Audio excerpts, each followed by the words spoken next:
Have you ever walked on hot coals for 18 feet, like firewalked for 18 feet on red hot 1,000-degree coals? I haven't, but Dave Albin, my guest today, owns a firewalking company. He does all kinds of events for corporate America. He's actually doing some amazing things to help veterans and first responders. He was the captain of the firewalking events for Tony Robbins. Anthony Robbins is the world's most famous motivational speaker and personal development coach. Dave was his guy. But Dave's going to also talk about his younger days and his struggle with drugs and alcohol and how he has just absolutely turned his life around. So this interview is unfiltered. He tells everything. He just is an open book because I know he wants to inspire so many people. He inspired me, and he's a great storyteller. You will really enjoy this one, and I think you're going to take away some understanding that we need to change and we need to either be moving forward, because if not, we're going backwards. Enjoy. Dave was born in California to a single mother and adopted by his aunt and uncle on his mother's side at the age of just 5. Both of his adoptive parents unfortunately developed an addiction to alcohol, and this is where Dave's life took a pretty hard turn. He's going to talk about it. Dave tried alcohol at the age of 11, and by the time he was 14, he was experimenting with hard drugs. So grossly addicted to drugs and alcohol, he joined AA 20 years later in June of 1988. This is when Dave was introduced to personal development concepts, and he attended a seminar with Tony Robbins in 1995 where he did his first firewalk. And if you're anywhere near my age, you remember those commercials and you remember those specials where people would do firewalks. And Dave's going to talk about that because he went on to work for Tony Robbins for just shy of 20 years, and he was Tony's firewalk captain. Dave retired from Tony Robbins' companies in 2014, shortly after Google hired him to put on an event for them. He then started Firewalk Productions, LLC in 2014, and Dave has hosted NASA, Heineken, the Entrepreneurial Organization, EO, Remax, Chick-fil-A, Google, and Tony Robbins, and many others for this Firewalk Productions company, and he's going to talk about that. So just think about this, from where he was and what he went through to now being, motivational for so many people. So Dave, welcome to the ThriveMore podcast. Roger, dude, bro.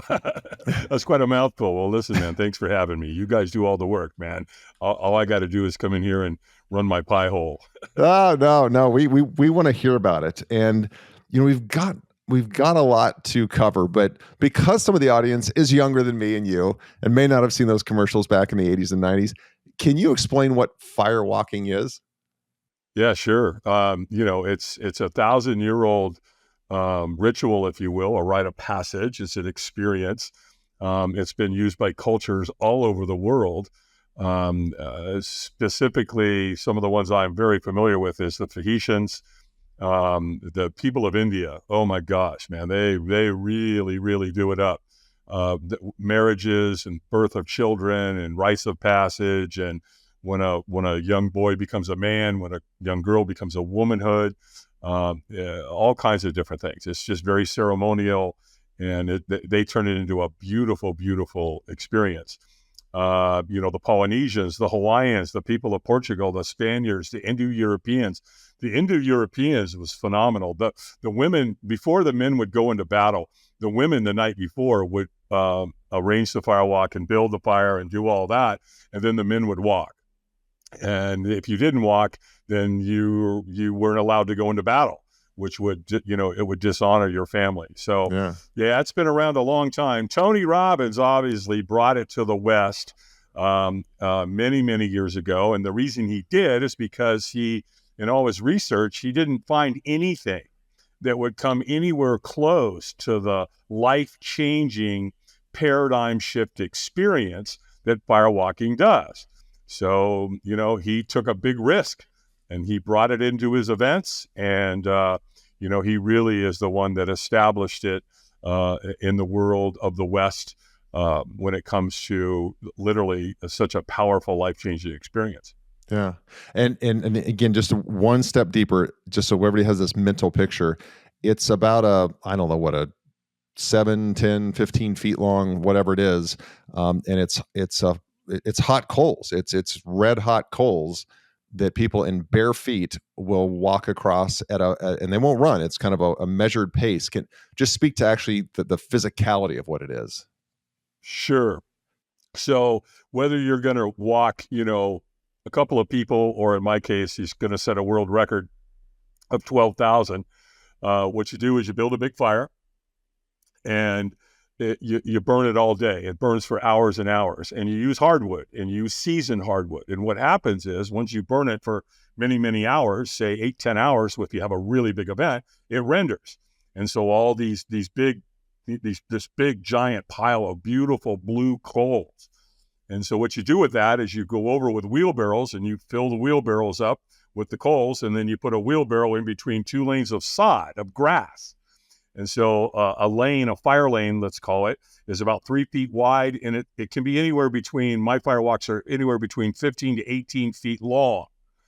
And so you take a flathead shovel and you sprinkle those coals on top of that grass and you pat them down, and that's what people walk on.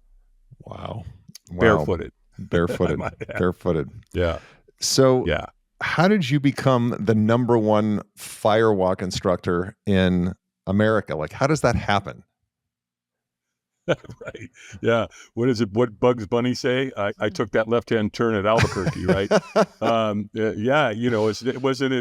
It wasn't in my plan, right? It never was. It evolved, right?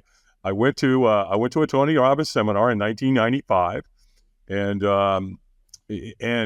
a buddy of mine called me on the phone and said, "Hey, Tony's coming." He was a big fan of Tony Robbins. I was a fan of Tony Robbins. I had actually bought his program back in 1988, 1989, right after I got sober.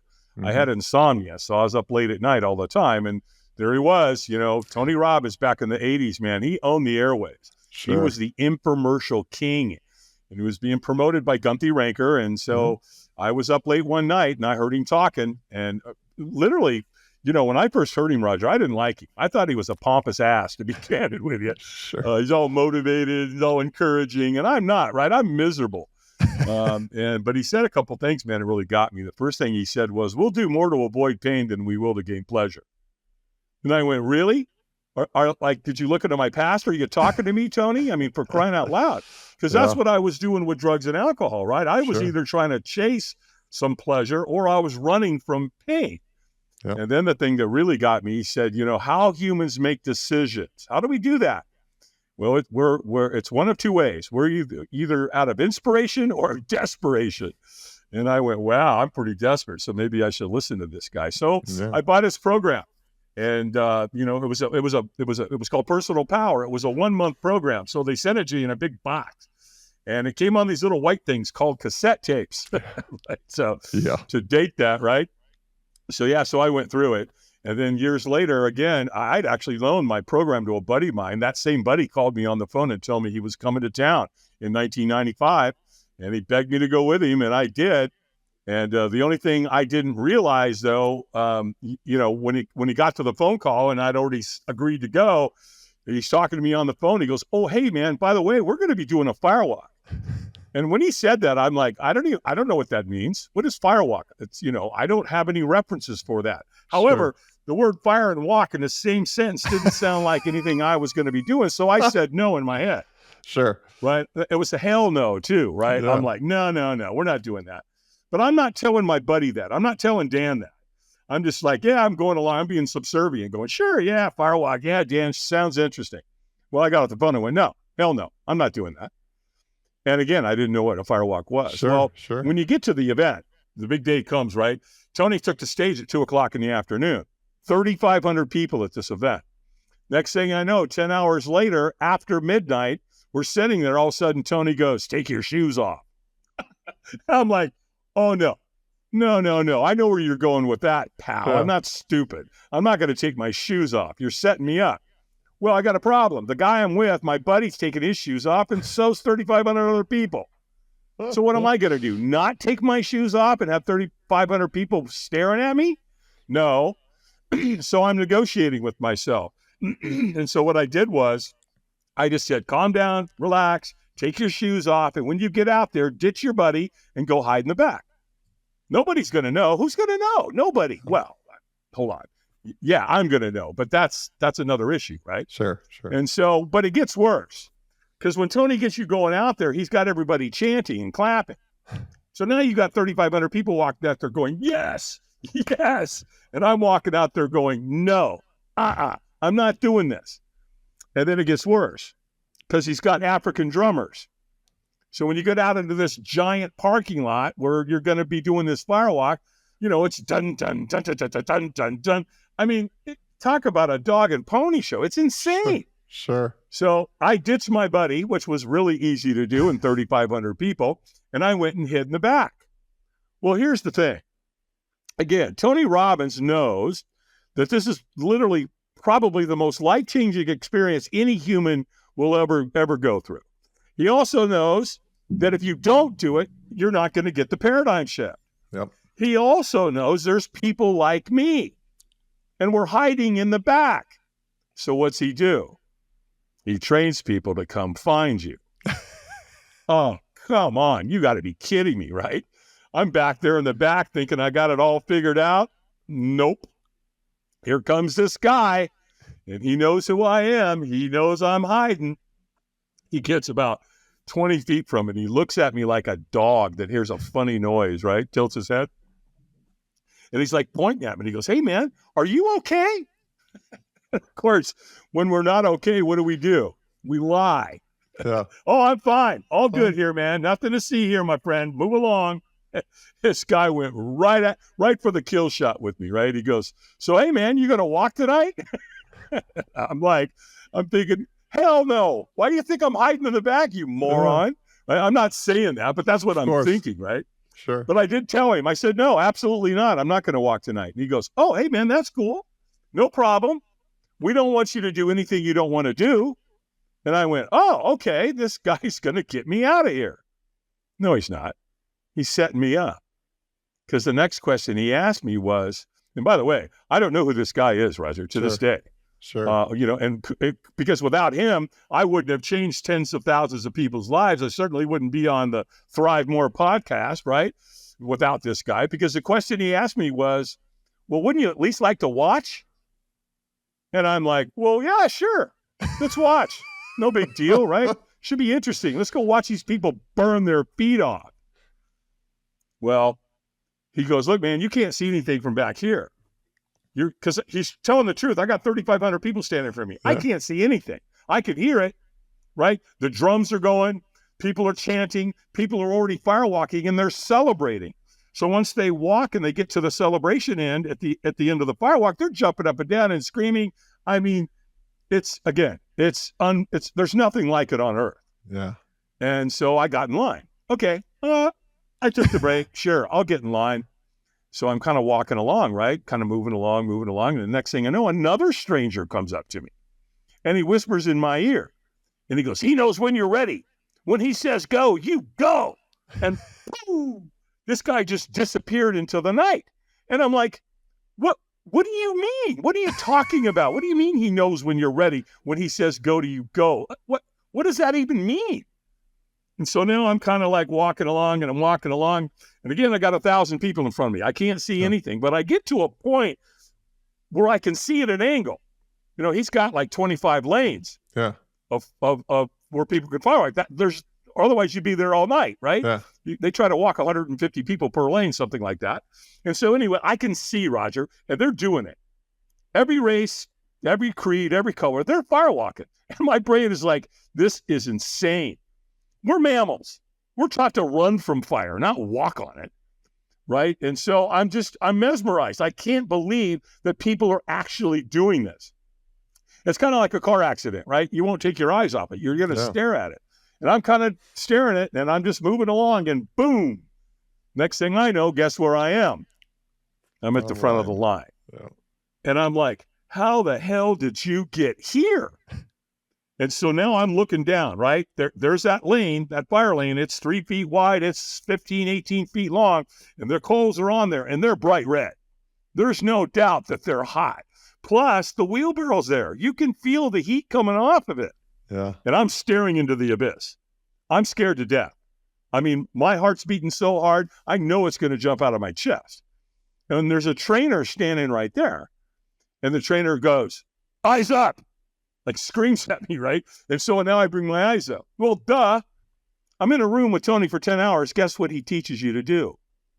Keep your eyes up. Don't stare or focus on what you fear. Think about the outcome. Think about the reward at the end of the fire lane. So now my eyes are up, right? I'm keeping them up, and the trainer goes, squeeze your fist and say yes. And he's getting into my physiology, right? Yeah. I went, yes. And he went stronger. And I went, yes. And you could tell this dude is a trainer. You could tell I wasn't in a peak state. I was leaving a lot on the table, and he knew it. And so he wants me in a peak state. So he screamed at me. So now I'm like pissed, right? Threw my hands in the air, screamed, yeah, as loud as I could. And he goes, go, go, go. Pooh. I took off. Right? Remember the guy? He knows when you're ready. When he says go, you go. I went. Well, here's the first thing I learned about firewalking. When you take that first step, you'll take the second, third, fourth, and fifth. I promise you, right? You don't stop. Right? Yeah. Well, he's got a couple of guys there that lock arms and catch you. Or hell, I'd have walked all the way to Albuquerque at that point. Yeah. And so they're like, stop, wipe your feet and celebrate. And I'm wiping my feet and I'm looking back and I'm like, what? I just walked on coals that are 1,000 degrees and I have no idea how I did it. In fact, at one moment, I thought I burnt myself. Felt like I'd burnt myself. And I looked at my feet and I'm like, nope, you're not burnt. They're dirty. Your feet are filthy, but there's no burnt. And so in that moment, right there in that celebration end, people are jumping up and down and they're screaming and they're yelling, and it's all collective. Because all of us together accomplish this, right? So your self-belief, your self-confidence, and your self-worth raise together. So your frequency comes up together. And it's exhilarating. I mean, in that moment, I thought I could do anything. I walked on coals that are 1,000 degrees and I didn't burn myself. So what else could I do? It's like, where's the bus? Let's go, people. Come on, let's go climb Everest. I mean, literally, I swear, Roger, that's what's going through your head. Yeah. Well, here's where it gets really, really interesting.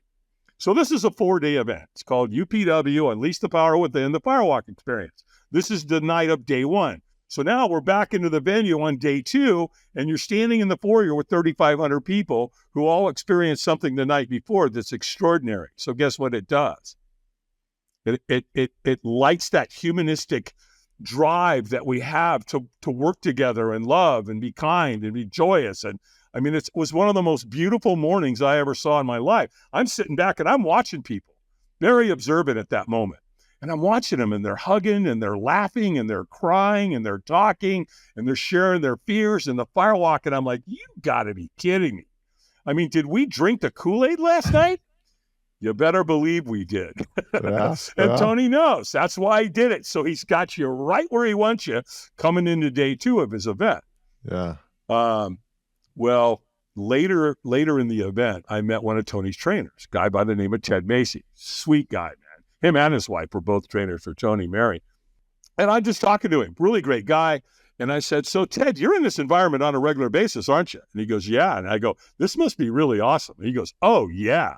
Are you kidding me? He says, and tell you what, if you could do anything to get in this environment, do it. He says, as a matter of fact, you see those people standing over there with the black shirts and the pink writing on the back? Like, yeah. He goes, dude, they're volunteers. They're just like you. They came to an event and said, I want to come be part of this. So if you want to do that, here's what you do. Go home, call Robbins Research. They'll send you an application to be a crew member, volunteer crew member. And I did. And I filled it out, sent it in, and like 9 weeks later, I got a letter in the mail. And it said, Dave Albin, congratulations. You've been selected to crew at the Anthony Robbins Company. Will color my ass happy. There I am, man. And I'm, when once I got my foot in the door at the environment, because the application is very in-depth, they knew I lived on a farm. I knew how to use tools. I know what hardwood is. I know how to use a log splitter and kindling. And right, I'm on a farm. I got wood stoves in my barn and in my home. Yeah. The other thing is I had a military and a security background. And so they said, wow, he'd be perfect to put on the security detail to help take care of Tony's celebrities, which they did. I could do a whole podcast just on that part alone. And then literally because of my experience and what I knew how to do, they offered me a subcontractor's position. So I was going, when I first started crewing, it was voluntary and I had to pay my way, right? You had to pay your airfare and your hotel and all that. And my wife was like, who the hell is this Tony Robbins guy? You're spending $1,500 every time you go see this guy. She wasn't real thrilled about it. Well, once they made me a subcontractor, they gave me a free ticket. And so I brought her, which was brilliant, right? Yeah. And so she went through the whole thing. And when she graduated on day 4, we're walking on the beach and she said, okay, I get it. I drank the Kool-Aid. This guy's amazing. You want to roll with him as long as they're going to pay you and you don't have to take money out of our savings account, roll. Love it. And I did. That was all going down in 95, 96, Roger. And then in 2003, Robbins offered me the captain's position. And what that meant was I would take over all of Tony's firewalks globally. He also did something else that was extraordinary for my family, and that is because I was homeschooling my kids at the time that he offered me this position, he offered to pay for my family to go on the road with us. So my wife and my 2 kids literally got to go on the road with their dad and their husband and be part of, the Anthony Robbins tour, if you will. And that all happened in 2003. Wow. 2005 rolls along. We go to London. That's where we set the world record at the Docklands out at the Excel Center. And we firewalked 12,300 people. Now, I say world record, I want to disclose something. Guinness Book was not there. However, that's the biggest firewalk that's ever been done in the world. Sure. And the only thing that comes anywhere close to that is another Tony Robbins seminar. Yeah. So, and then from there, the next thing that happened in 2014, I'm driving down the road and my phone rings and it's a company called Google. And they're like, hey, you the Dave Albin does the firewalks for Tony Robbins? Yeah. What can I do for you? They said, well, if you're not under any contractual obligation or non-compete, we'd like to talk to you about hiring you. Oh, well, homeboy's a free agent. What you got? So there I am, man. And that's when Firewalk Productions was born. Wow. Google literally set me down. One of the executives set me down and said, look, Dave, you could do what you want. But, man, I tell you what, if you start your own business, corporate America will eat you alive. Yeah. Because you're creating an experience is exactly what corporate America wants. Yep. They want a paradigm shift. Yep. They know that what doesn't challenge you doesn't change you. They knew all that. That's why they came after me. Yeah. And so they said, you may want to think about starting your own business. Yep. So it's like, okay, well, if Google's telling you should start your own business, maybe you want to listen to them. Yeah. Got to qualify to the subject. Yeah. And shortly after that, Roger, I was at NASA. Wow. Yep. Then Notre Dame, and then Virginia Tech and Microsoft, and like you said, EO and YMCA and Heineken, and all these companies started showing up, all organically, I might add. Wow. So yeah, it's pun intended, we've been going hot and heavy ever since. Business is on fire. Hey everyone, as you know, I don't have any advertisements nor sponsorships on this podcast. My only ask of you, the listener, is that you share this podcast with someone that you know, a friend, a family member, a coworker, or a colleague who may benefit from this information, may benefit from today's guest, from the value that they're sharing with the audience, with you, the listener. When you share this podcast and our audience grows, it allows me to book more and more guests who have a great message, great nuggets of wisdom that you can benefit from, and again, your network can benefit from. So please, right now, push that share button, send it to somebody that you care about, and let's get back to the interview. Day one, thank you, because that was a great story. That was an absolute great story. It took me back 30 years from when I used to watch those infomercials and just mesmerized by it.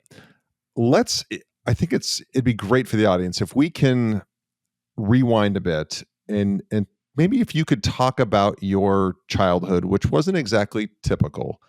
And I have found most successful people, very successful people, don't have typical, if that's even a possibility, typical, whatever that means. But can you talk about just, you had points in your life where you took a hard turn, right when you should have gone left. you were able to bring it all back full circle. I mean, God bless you, because you've turned it all around. But talk about when you were younger, in your early teens, and kind of the path you were going down. I think that may help some of the listeners. Yeah, sure, of course. Well, 2 months before I was born, Roger, what happened is my biological father, we don't really know what happened. He hit his head. He hurt his head. And to save his life, they put a plate in his head. And there was a lot of pain associated. He used to complain to mom all the time. He didn't know how much longer he could take it. So literally 2 months before I'm born, dad turns to mom and says he's going to the grocery store. We never saw or heard from him again. So I was born to a single mom. She already had 2 boys from another man. And we were all living in a 1-bedroom apartment. So it was me, my two half brothers, another cousin, and my grandmother. 6 of us living in a 1-bedroom apartment. So mom was working up the street at the Roosevelt Hotel. Now, she was a server. She was working her butt off. She came out of what I believe is the greatest generation that's ever walked the planet. She came through the Great Depression with her brothers and sisters. She went through World War II, right, when all the men were off defending, against the Nazis and the Japanese. The women were home, and they took care of everything. They built everything. My mom was known as Rosie the Riveter, man. She worked for McDonnell Douglas. She was building airplanes. And so that whole generation was hardworking.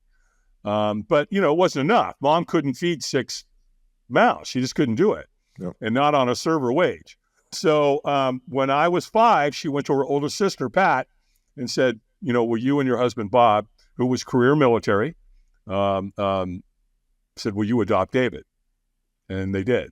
So they moved me from Hollywood when I was 5 to Long Beach. Again, Bob Albin, military, highly decorated officer in World War II. He was career military, Army, and National Guard. So we had nice things. We had a nice house. There was always food on the table. We never, there was never anything missing in terms of, the lights were always on, and, it was a great life. So from the time I was 5 to 11, well, on the first day of summer in 1964, the very first day of summer, I'm in the TV room, probably eating Captain Crunch or some kind of cereal, and mom comes and gets me, right? I'm going to refer to her as mom, even though she's my adopted mother, right? Sure. So mom comes and gets me. She goes, David, come in the kitchen. We need to speak with you. And we went camping a lot. So what I'm thinking they're going to tell me is where we're going to go camping that summer. And she looks at me. She puts her hand on my palm. I'm sitting in the middle of them. My dad's on my left. My mom's on my right. And she looks at me with tears in her eyes. And she said, David, what we need to tell you is we're not your parents. I'm 11. Wow. What is that? What do you mean you're not my parents? Of course you're my parents. I don't know anything else. I don't really remember much before when I was 5 in the other environment. I kind of remember bits and pieces, but not much. And so there I am. In fact, she goes on to tell me, she goes, by the way, your Aunt Dean? Yeah. Well, she's actually your mother. And I'm like, I don't even like her, And what I mean by that, I want to be specific. Yeah. Anytime she was around me, my biological mother, she wanted to be around me. She wanted to sit next to me. She wanted to hug me. She wanted to hold me. She wanted to, you know what I mean? It was never inappropriate. She was my mother. Well, I didn't know that. I just thought she was my weird aunt that always wanted to sit next to me. Sure. Right? So bless her heart. I mean, of course she wanted to be around me. I'm her son. And so shortly after they told me this, in the summer of 64, both of them started drinking. And it got crazy and ugly real fast. So again, my life just went, boop, took a hard turn. Yeah. Well, they both left one day and they went to the grocery store. Back in the 60s, you did that all the time. You could leave your kids home. All you do is call the neighbor across the street and say, hey, Joanne, Bob and I are going to the grocery store. David's home. If he needs anything, he can come knock on the door, right? Yeah, of course. They all did that. So they left, and I knew where the booze was, and I wanted to know what the hell this stuff is. Because I saw these 2 wonderful people turn into, well, Bob was mean. He was just a mean drunk. Pat was different. She was more of a joyous, happy kind of a drunk, pass out at the kitchen table. And so they went to the store, and I knew where the booze was. They were hiding it in plain sight. And so I went over, and I grabbed it. I took a coffee cup. I filled it half full, and boom, down it went at 11 years old. And you know what, Roger? I never had a chance. I truly believe I was an alcoholic on the spot. And I say that because I started thinking and acting out like alcoholics do. Yeah. And, it didn't take me long before drugs came to the table and hanging with the wrong people. And it just, it just deteriorated from there. By the time I was a junior in high school, they brought me into the principal's office one day and said, Albin, out. You're dangerous. You're out of here. And I'm okay with that because I already had an entrepreneurial spirit. And what I mean by that, when I was a kid, I started learning how to make money. Like one of the first jobs I had was a paper route. That's a 7-day-a-week job, man. You got to go and, you know, back in those days, everybody got their news from the paper and the paper boys delivered them. And there were some paper girls. So you'd go and you'd ride and they'd drop the papers off and you'd fold them, put a rubber band around them, load them into your saddlebags, put them on your bike and go deliver them. You had to go collect the money. You had to knock on doors when new people moved in. Yeah, it was a full-time job. Now, I also lived across the street from a golf course and literally right across the street. And what I learned about golfers at a young age is they suck. They're horrible. Because I could take my Stingray bicycle and ride the perimeter of the golf course. And there was a couple places where you could sit there and wait and they'd hit the ball over the fence. Yeah. And I'd go find them.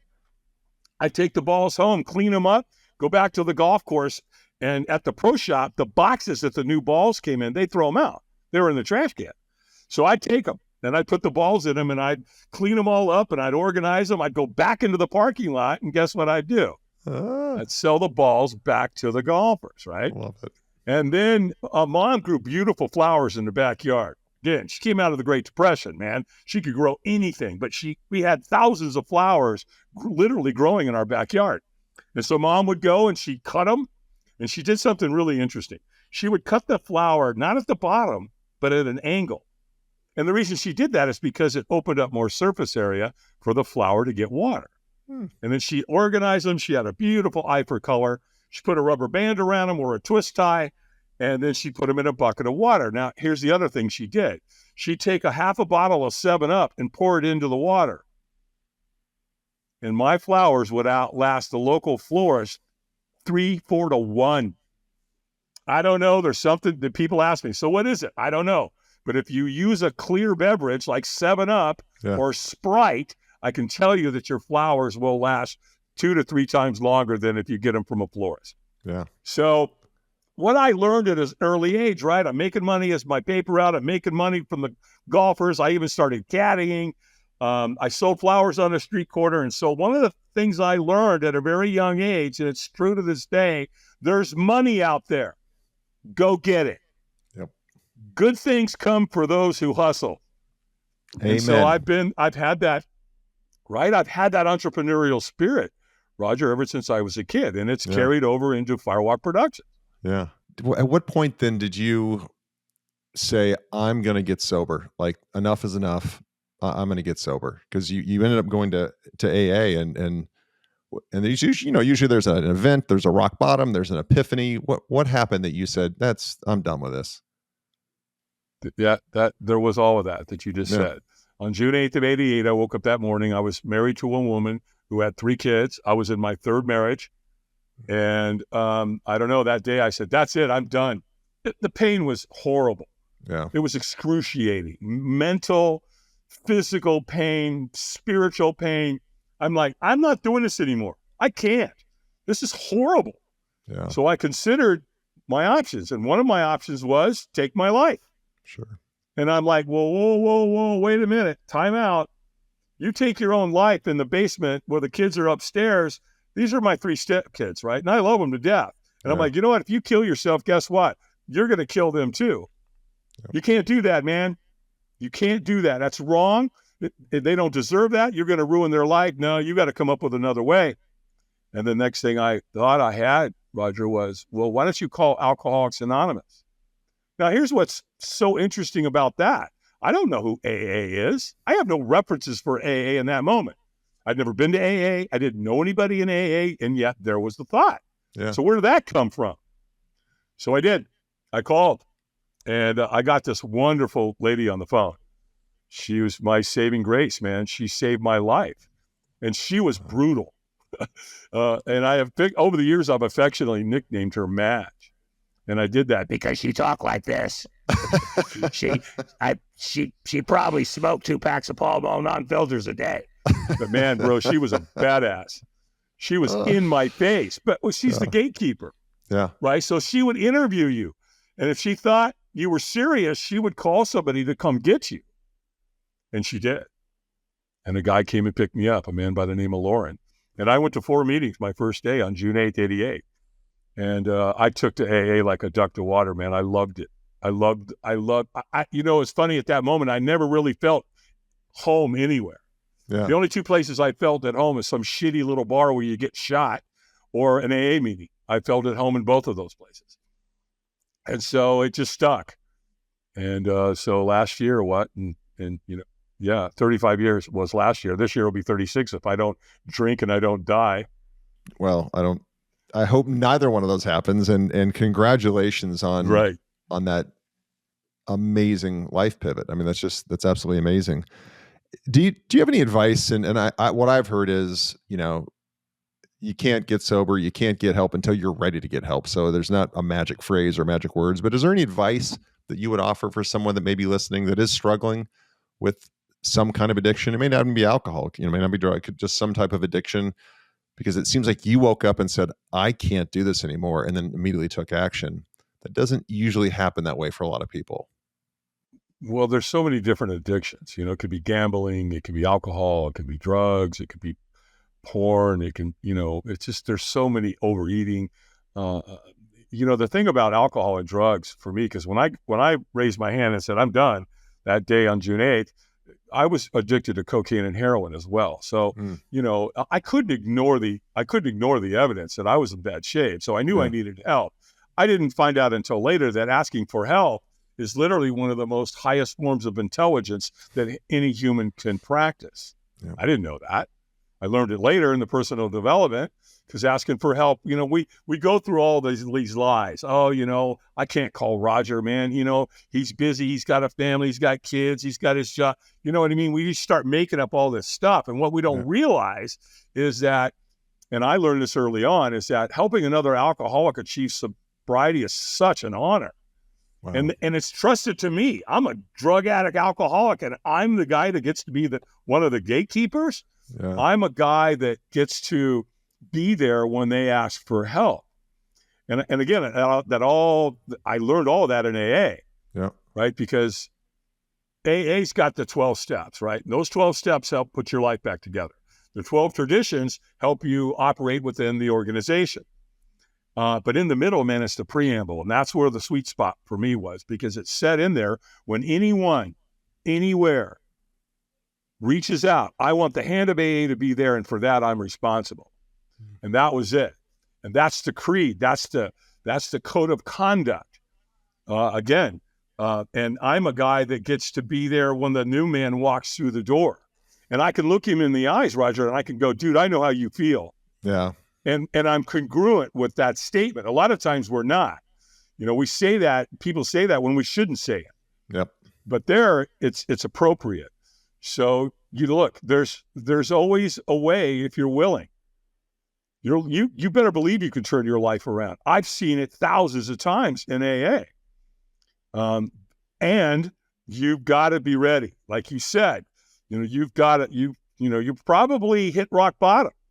And this, and by the thing about AA that I love is that, this isn't the Qantas Club. This isn't, this is Alcoholics Anonymous. And when somebody walks through that door, their life's on the line. We know that. Yeah. Mine certainly was, and they knew it. And that was so beautiful.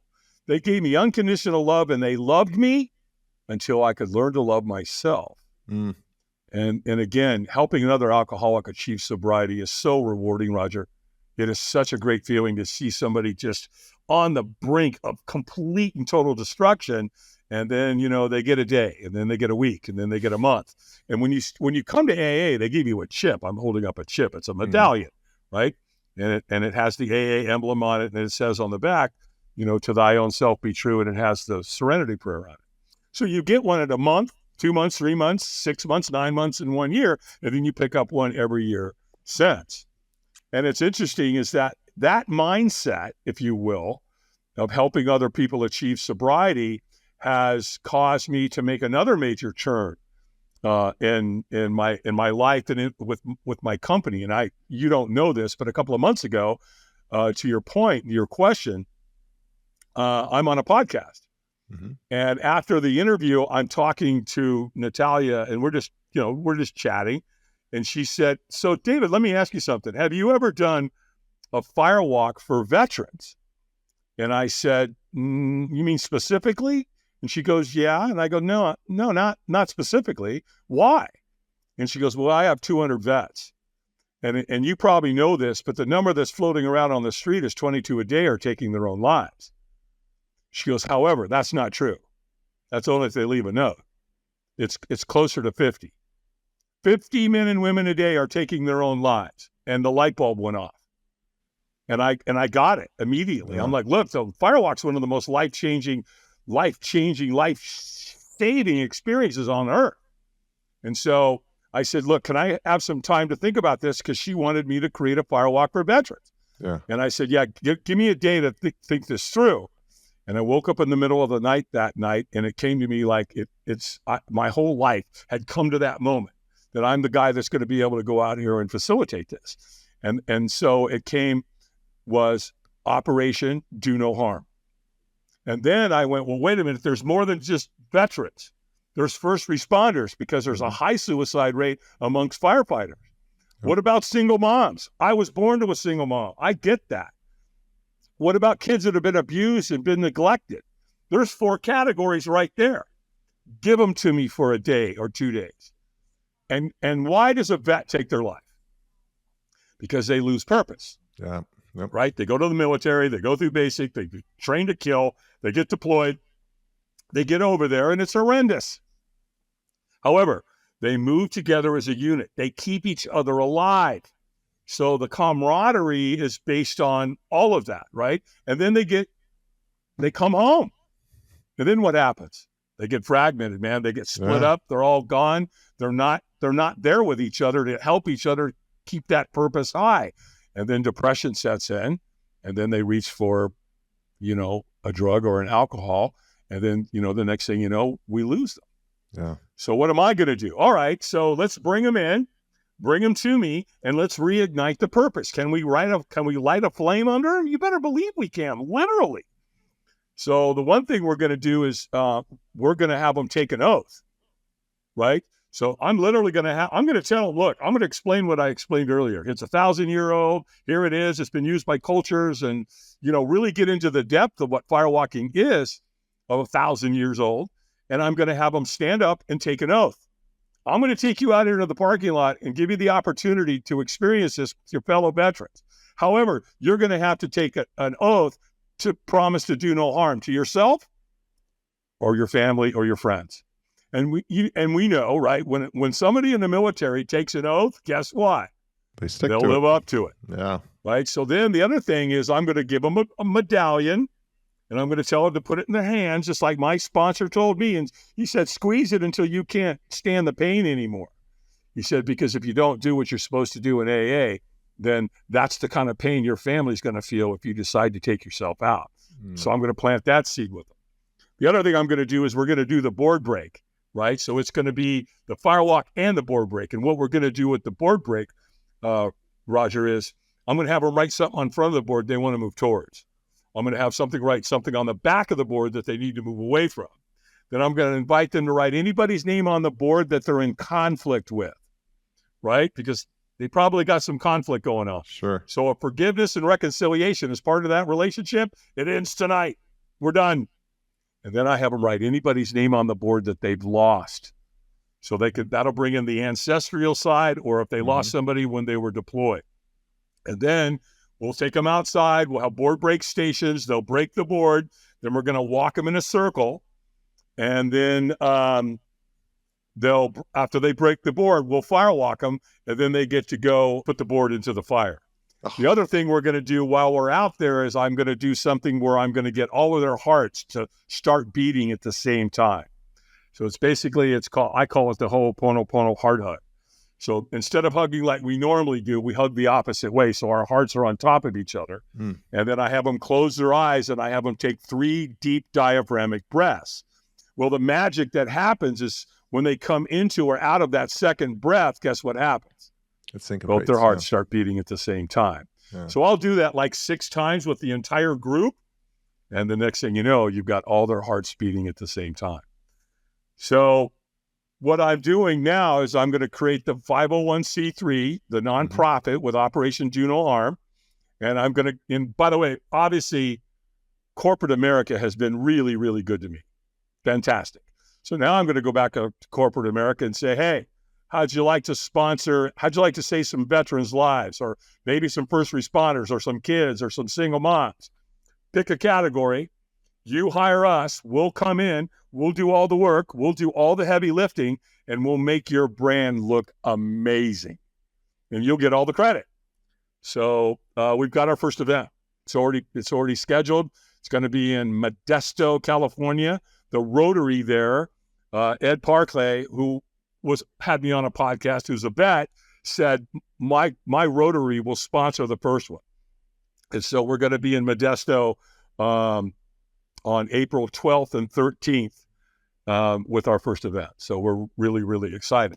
One other thing that I'll do, so if you're going to light a fire, right, why not use a really cool lighter? Zippo, right? Yeah. So I've been a fan of Zippo, and they make lighters for me. They make a lighter with my logo and all my stuff on it, right? I love these guys, man. Yeah. So I went to them and I said, hey, here's what I'm doing. Operation Do No Harm. We're doing vets, first responders, moms, and kids. Are you interested? They said, oh, heck yeah. So they made a lighter in 1941 for all the vets that were getting deployed. How do I know that? My dad had one and carried it in World War II. Wow. So we're going to take the 1941 replica that Zippo used during the war, and it's going to powder coat it in black, and it's going to have my logo on it, and then it's going to have Operation Do No Harm, and then it's going to have the date, April 12th and 13th on the lighter, and we're going to give a lighter to each vet or each first responder. One of the things that I learned, in fact, when I told them I was doing it, they said, can you come up to Bradford, Pennsylvania? We'd like to meet you and talk to you face to face. And I did. And I got to go up there, and they took me through the tour of Zippo. I mean, oh my gosh, talk about an entrepreneurial story. Yeah. Holy mackerel. I mean, it's just an incredible company, incredible people. And I'm certainly really proud to be working with them. I love it. And congrats on having this first one in April, this first one with your 50. Thank you. That is just cool. Man, this has flown by because you just have an amazing talent for storytelling and passion. The passion just exudes. You just exude passion when you're speaking, and I love it. It's because you love what you do. It's obvious.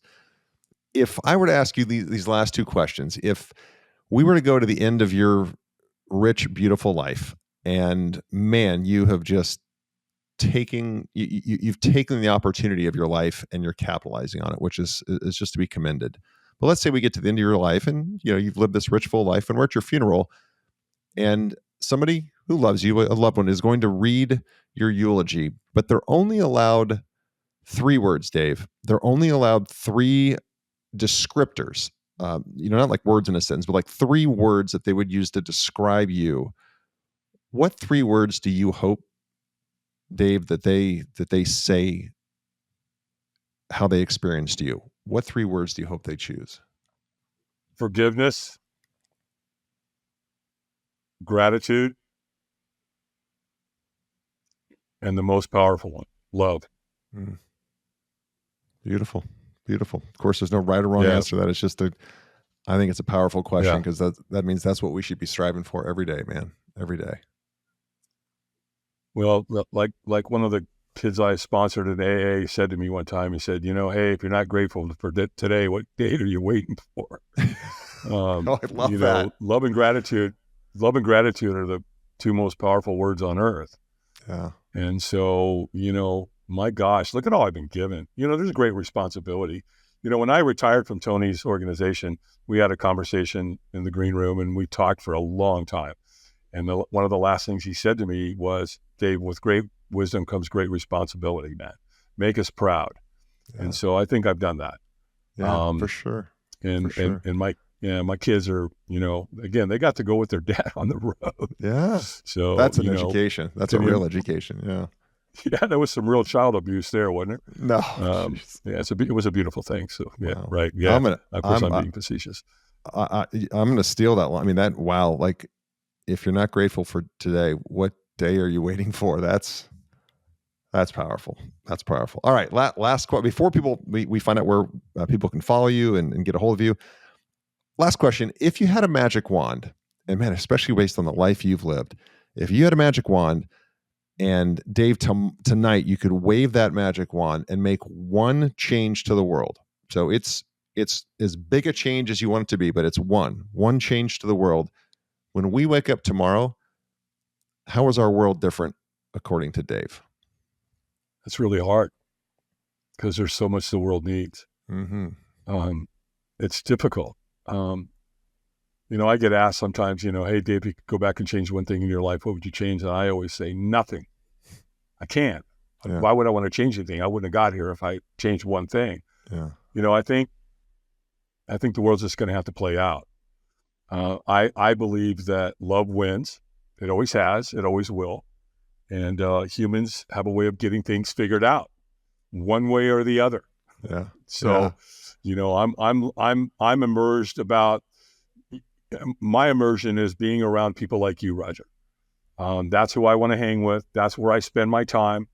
And I believe that, the two most important times of anybody's life is the moment they're born and the moment they figure out why. Yep. And so that why may take a while, and it's okay. Hang in there. Back to your question earlier about, what do you do when you're all addicted to something and you don't know what to do? Reach out for help. Yeah. And then learn to help others. And that's the payoff, right? I mean, that's the thing. One of my mentors said something to me, and I'll close with this. Yeah. He said to me, every single human has two lives. And the second one starts when you realize you have only one. Yep. Get busy living or get busy dying. But get busy. That's right. But get busy. Yeah. Love it. Dave, I love that. Sure. Hey, most important question, man. You are a special person. How can people follow you, connect with you, get in touch with you, just be part of your journey? If you just want to go to our website, Firewalk Adventures with an S, firewalkadventures.com. Okay. And, you can get to my Facebook and LinkedIn and YouTube and all that stuff. I'm going to say straight up, we need a lot of help. Operation Do No Harm. We're losing 50 bets a day. And so that's going to take some serious help. Yeah. And the good news is I've got a lot already coming, but we need a lot more. And maybe that for you, it's just a prayer. Maybe it's just good intention. Maybe it's to connect with us. And who knows, maybe we have some corporate directors out there that go, you know what? Wow, that would really make my brand look good. Great. It will. And again, we'll do all the work. So yeah, come be part of it. I promise you, I promise you fulfillment. Absolutely. And we'll put that in the show notes. It's firewalkadventures.com. Correct. Is that correct? Okay, perfect. Awesome. Yes. Dave, thank you, man. My life is welcome, better Roger. For having spent this hour with you. So I really, really appreciate you coming on and spending the time and being so open and just giving with your knowledge and your experience and everything. Thank you.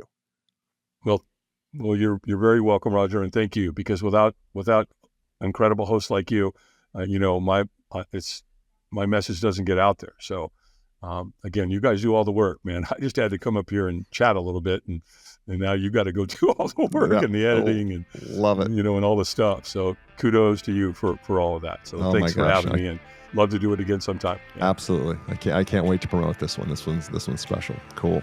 Thank you for tuning in to the ThriveMore podcast. Don't forget to take a look at the show notes for any of the resources that we mentioned during the podcast. And if you haven't already, be sure to hit the subscribe button and turn on your notifications so you have access to the latest and the greatest. You can connect with me on any of the socials at Real Roger Martin. And be sure to check out our website, ThriveMoreBrands.com. There you'll find information on the brands we support and information on franchising. Thanks again for tuning in.